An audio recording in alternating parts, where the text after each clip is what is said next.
बहुत बहुत स्वागत है दोस्तों आपके अपने प्लेटफॉर्म क्रैक कंपटीशन 01 पे। तो कैसे हो आप सभी। तो जैसा कि दोस्तों आज है 19/5/2025 जो आज हम पढ़ने वाले हैं दोस्तों MCQ नंबर 8 जो कि वर्ल्ड जियोग्राफी का MCQ नंबर 8। तो जो कि पहला दोस्तों जो कि आज का पहला MCQ है, अर्जेंटीना के शीतोष्ण घास के मैदान को क्या कहा जाता है, जो कि पंपास कहा जाता है। ये मोस्ट BBI इंपॉर्टेंट प्रश्न है।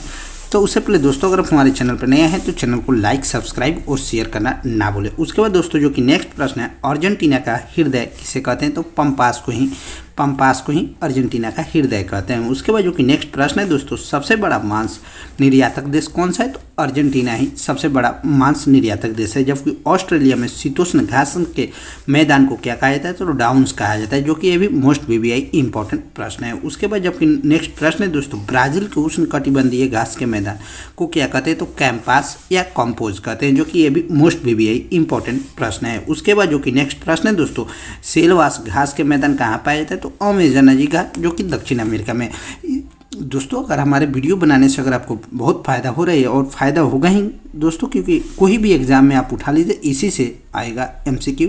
अगर आपके पास 10 दिन का एग्ज़ाम का समय है तो ये आप पूरा वीडियो को एक बार फिर से रिवाइज कर लीजिए, आपका MCQ पूरा कंप्लीट हो जाएगा।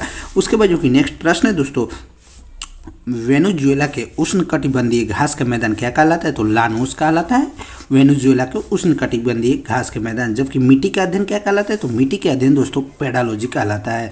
तो ये भी मोस्ट BBI इंपॉर्टेंट प्रश्न है। उसके बाद जो कि नेक्स्ट प्रश्न है दोस्तों, कोशिका क्रिया सर्वाधिक किसमें प्रभावशाली होती है, तो चिकनी मिट्टी में। जी हाँ दोस्तों, सबसे ज़्यादा सर्वाधिक और शक्तिशाली होती है। वही दोस्तों जो कि नेक्स्ट प्रश्न है दोस्तों, टेरा रोसा किसमें होता है, तो लाल चिकनी मिट्टी में टेरा रोसा होता है, जिसका चूना पत्थर से होता है।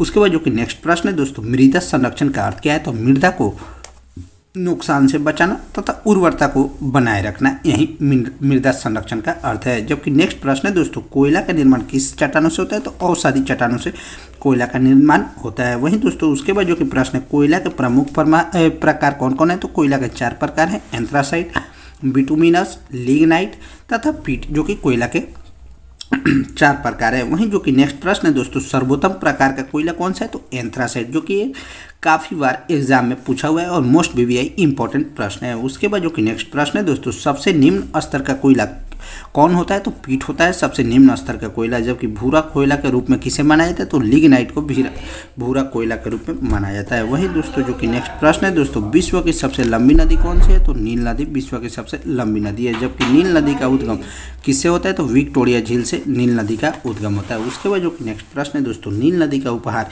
किसे कहते हैं, तो मिस्र नदी को नील नदी का उपहार कहते हैं। जबकि नील नदी पर बसा सबसे बड़ा शहर कौन सा है, तो काहिरा है सबसे बड़ा शहर। जबकि अपवाह क्षेत्र की दृष्टि से विश्व की सबसे लंबी नदी कौन सी है, तो अमेजन नदी। जबकि दक्षिण अमेरिका की सबसे लंबी नदी कौन सी है, तो अमेजन नदी। वहीं विश्व की सबसे विश्वासघाती नदी कौन सी है, तो हांगो नदी।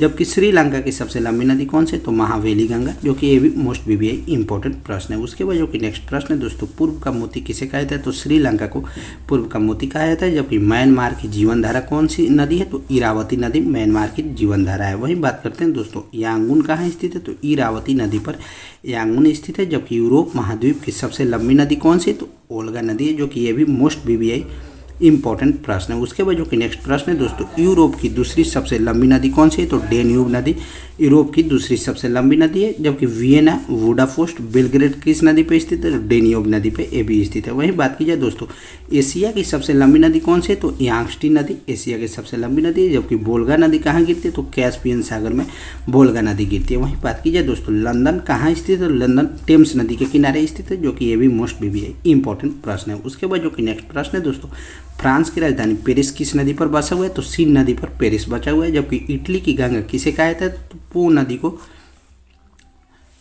इटली की गंगा कहा जाता है। उसके बाद जो कि नेक्स्ट प्रश्न है दोस्तों, श्रीलंका के उत्तरी और दक्षिणी भाग को अलग कौन सा करता है, तो एलिफेंटा अलग करता है। जबकि विश्व की सबसे व्यस्त व्यापारिक नदी कौन सी है, तो राइन नदी। जबकि जर्मनी का नगर वोन कहाँ किस नदी पर स्थित है, तो राइन नदी पर ही स्थित है। वहीं बात की जाए दोस्तों, बर्लिन क्या है, तो बर्लिन स्प्री नदी के तट पर स्थित है। जबकि बैंकॉक किस नदी पर, तो मोनामो नदी के तट पर स्थित है। वहीं बात की जाए दोस्तों, नामपेन किस नदी के तट पर स्थित, तो मेकांग नदी के तट पर नामपेन स्थित है। और रोगनगर किस नदी पर स्थित है, तो टाइबर नदी पर। जबकि मकर रेखा को 2 बार कौन सी काटती है? तो दक्षिण अफ्रीका की लिम्पोपो नदी काटती है मकर रेखा को, जो कि ये भी मोस्ट बीबीआई इंपॉर्टेंट प्रश्न है। उसके बाद जो कि नेक्स्ट प्रश्न है दोस्तों, विषुवत रेखा को 2 बार कौन सी रेखा काटती है? तो अफ्रीका महाद्वीप की कांगो जायरे नदी। जबकि वहीं कर्क रेखा को 2 बार कौन सी नदी काटती है? तो माही नदी कर्क रेखा को 2 बार काटती है। तो कैसा लगा दोस्तों वीडियो? अगर वीडियो अच्छा लगे तो वीडियो को लाइक, चैनल पर नया है तो सब्सक्राइब और शेयर करना ना भूलें। ठीक है दोस्त, बाय बाय।